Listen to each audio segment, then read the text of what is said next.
بسم الله الرحمن الرحيم. احنا معانا النسخة بتاعت رزق الله. تمام. آه، ده اللون الاسود. اوكي، هو 4G برضو. هي على فكرة نفس النسخة. تمام. هنفتحها دلوقتي كعرض للجهاز. ال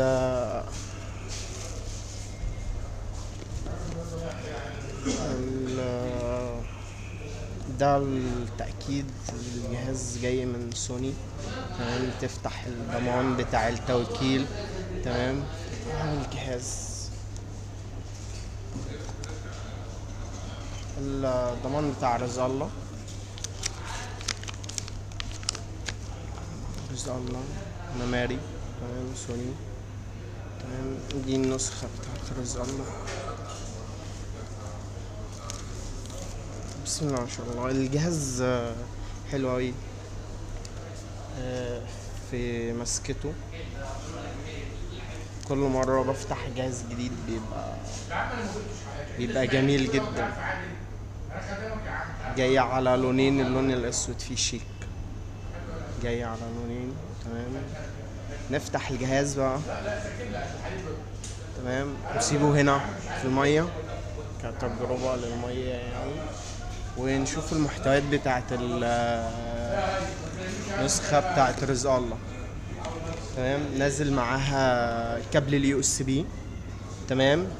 نازل معاها الشاحن من سوني، ده الشاحن السريع اللي هو بيشحن الجهاز في اقل وقت ممكن. ونازل الكتيبات. هي دي المحتويات بتاعت رزق الله برضو. دي النسخة بتاعت رزق الله. ده تجربة المية برضو كمان مع الجهاز. كده الجهاز متغطي كله بالمية. نستخدمه نشغله يعني.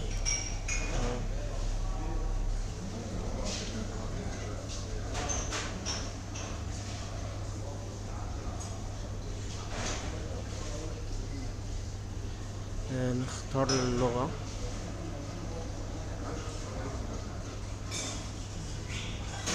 اوكي.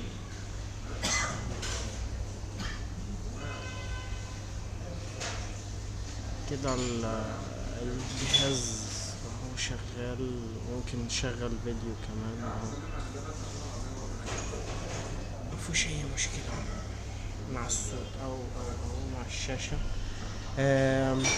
اي جديد ان شاء الله باذن الله. دي كانت عرض لمحتويات النسخة بتاعت رزق الله من اكسبيريا زد 1. تمام. الجهاز كان حصري لينا احنا بس، ودلوقتي ان شاء الله هتلاقوه في المعارض من اول يوم السبت. تمام. سعر الجهاز في المعارض 5799. تمام. احنا بنوفر الجهاز برضو خدمة توصيل. واي جديد او اي حاجة تخص الجهاز ممكن تناقشوها معانا على صفحة عملاء سوني إريكسون مصر. وانا كنت معاكم، والسلام عليكم ورحمة الله وبركاته.